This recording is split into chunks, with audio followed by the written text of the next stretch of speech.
Magandang araw, mga ka-Manila Filipino. Isang napakalaking pasabog sa mundo ng showbiz ang inilabas ng tinaguriang King of Talk na si Boy Abunda.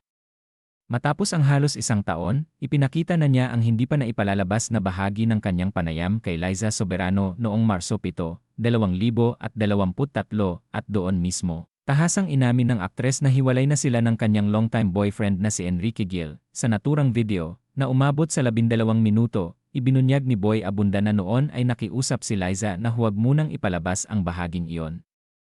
Dahil, ayon sa aktres, hindi pa handa si Enrique na isapubliko ang kanilang paghihiwalay. Ipinahayag ni Boy na iginalang niya at ng kanyang programa ang kahilingan, sa kabila ng mga usap-usapan noon na matagal nang may lamat ang relasyon ng Liz Gwen. Ngunit matapos ipahayag ni Liza nitong buwan sa sarili niyang video ang tunay na estado ng kanilang relasyon, nagpasya si Boy na ipalabas na ang matagal nang nakatagong panayam, kasunod ng konsultasyon sa kanyang mga abogado. At dito na narinig ng publiko ang matapat na pahayag ni Liza, "Gwen and I have decided to separate ways. That is because our values and the way we see life just doesn't align anymore. It was kind of hard for us to be there and support each other the same way that we used to be. So, we decided that it was just easier to separate ways and kind of find ourselves first." Ani Liza sa panayam, malinaw ang kanyang dahilan, magkaiba na ang direksyon ng kanilang buhay. Ayon kay Liza, nais pa niyang tuparin ang marami pang pangarap para sa kanyang karera, samantalang si Enrique ay nasa punto na ng pagnanais na mag-settle down at bumuo ng pamilya. Dahil dito, naisip nilang mas mabuting paghiwalayin ang kanilang landas, ngunit sa kabila ng lahat, iginiit ng aktres na naging maayos ang kanilang paghihiwalay. Walang third party, walang masamang loob. Inamin ni Liza na patuloy pa ring nagpapakita ng suporta si Enrique sa kanya, nagpapadala ng mga mensahe, at nagpaparamdam na andoon pa rin ang malasakit.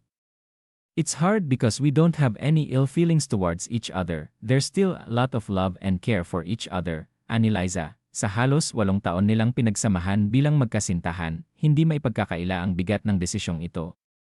Lalo pat ang kanilang tambalan bilang Liz Gwen ay minahal ng milyon-milyong tagahanga, hindi lamang sa Pilipinas kundi maging sa iba't ibang bahagi ng mundo. Kung babalikan, taong 2022 pa lamang ay lumulutang na ang mga espekulasyon ng kanilang paghihiwalay dahil napansin ng mga tagahanga na bihira na silang mag-post tungkol sa isa't isa.